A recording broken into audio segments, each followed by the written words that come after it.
On this episode of China Uncensored, our 1-year anniversary! Yeah! Hi, welcome to China Uncensored. I'm Chris Chappell. It's our paper anniversary. 1 year ago today, I posted the very first episode of China Uncensored on the NTD TV YouTube channel. The rivers are running red. For some reason, the rivers around the Chinese megacity Chongqing turned blood red. That's a good sign, especially since it happened not too long after the downfall of Bo Xilai, the city's party secretary, and that, as we all knew back then, a few months later the world was definitely going to end on December 21st.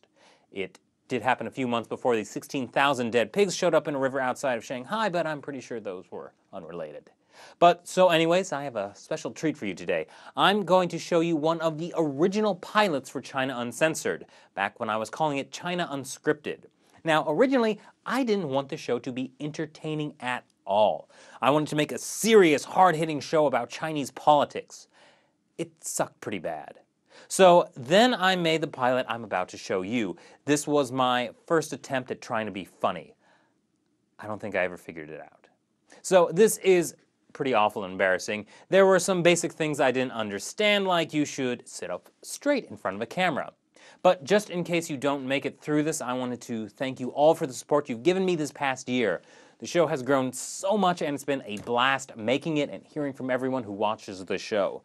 I think this coming year will bring some pretty good things as well. So here it is, the pilot for China Uncensored. And I won't blame you for skipping to the end.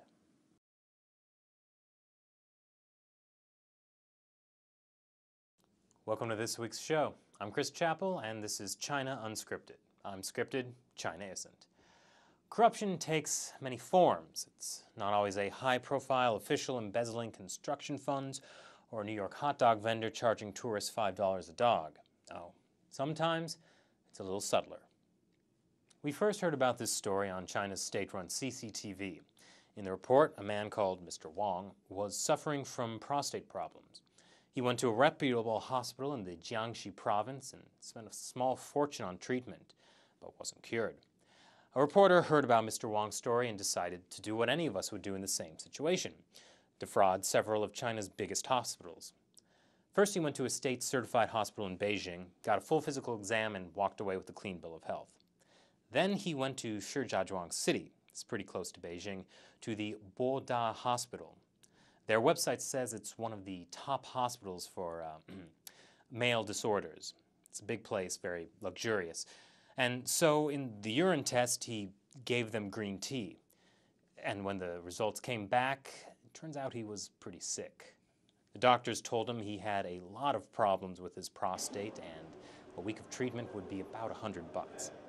But I mean, that's just one hospital. The next one he went to, the Tianqiao Hospital in Shenyang, when they got a little jar of green tea, they said his prostate was calcified and wanted to cut out a piece of it for $800.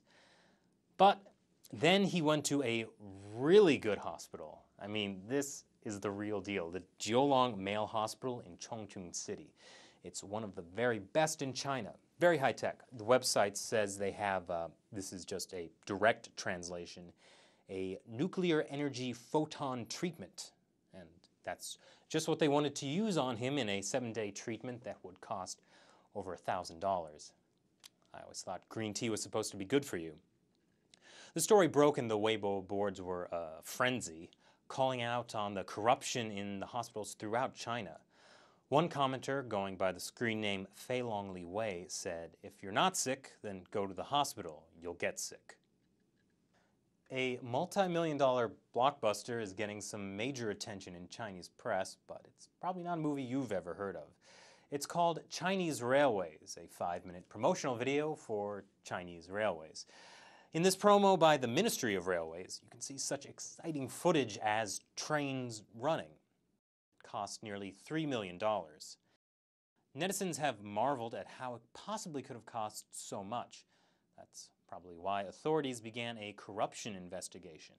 In the end, they found that the Deputy General Secretary of the Ministry of Railways Literature and Arts Department, Chen Yihan, was a little richer than she should have been. Technically a low-ranking official, she had somehow amassed incredible wealth. Authorities confiscated $1.5 million and 9 property ownership certificates. The Metropolitan Times has reported on a rather unusual service being offered by a temple in China. Families grieving the loss of a loved one can now find comfort at the Yuantong Temple in the Yunnan province. For a nominal fee of 500 yuan, that's about $78, the temple guarantees the soul of the departed will be reborn in the U.S. Some Weibo users have joked that for 5,000 yuan, they could be reborn in outer space. But there are 2 problems with that. Problem 1, there's no air in outer space. And 2, by Chinese law, any reincarnation is technically illegal. In 2007, a ban on reincarnation was issued unless a soul got prior governmental approval. And tonight we have joining us from the newsroom, NTD China News producer Kathleen Zhang.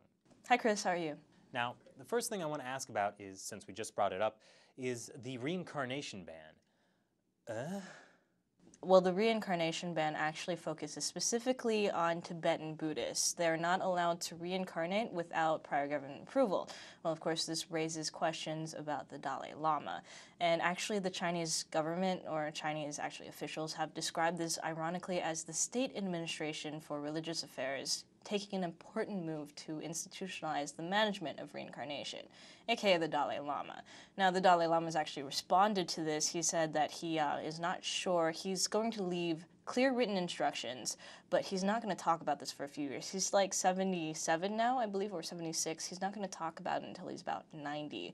So then they'll decide whether or not the Dalai Lama will even reincarnate at all. That's interesting you mentioned that, because I know the Panchen Lama, basically the highest-ranking Lama after the Dalai Lama, has been missing since 1995. Yeah, actually the Dalai Lama recognized the Panchen Lama in 1995 when the Panchen Lama was only 6 years old, but shortly afterwards he and his family were disappeared, as they now refer to it. Soon afterwards, a new Panchen Lama was established with the help of communist authorities. He's now 22. I just saw a news article about him at the end of last month, actually, where he was visiting Tibetan temples and institutions, and he was saying things like, in order to be a good Tibetan Buddhist, you must love China. And 2 days ago, a Tibetan self-immolation protester in Dharamsala died of his burns. Okay, the question I really want to ask is, did you see that Chinese Railways video? I watched it, I think, 3 times in a row. I have to say that I'm a little bit in love with the music they used.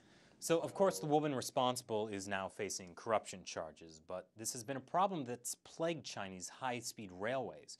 The story broke almost exactly a year after the deadly Wenzhou train collision. Right, the Wenzhou train crash happened on July 23rd of last year in Zhejiang province, so that would make it actually almost exactly a year ago.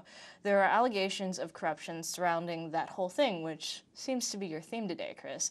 Notably, parts of the crash were buried before any investigation started. Now, the Railways Ministry, the same group that made that promotion video, said that this was because the trains contained valuable national-level technology that could be stolen and thus must be buried. Currently, they're facing 2 lawsuits from 2 different companies saying that they stole that technology that they buried, actually. So I guess the railways in China never really recovered. The stocks never really recovered, and people don't trust them anymore. Maybe that's why they had to make that promo. Back to the green tea story. As this reporter was going around to these different hospitals, he discovered that in Liaoning province, the No. 6 People's Hospital, fairly well respected, was renting out its male diseases department to people who don't have medical licenses. In fact, the doctor there, Dr. Huang Xiaohua, turned out to be a farmer. I guess you could call him a real pharmacist. Yeah, I guess you could. Actually, a lot of these black clinics, as you were just talking about, the medical staff there have not actually had any real training.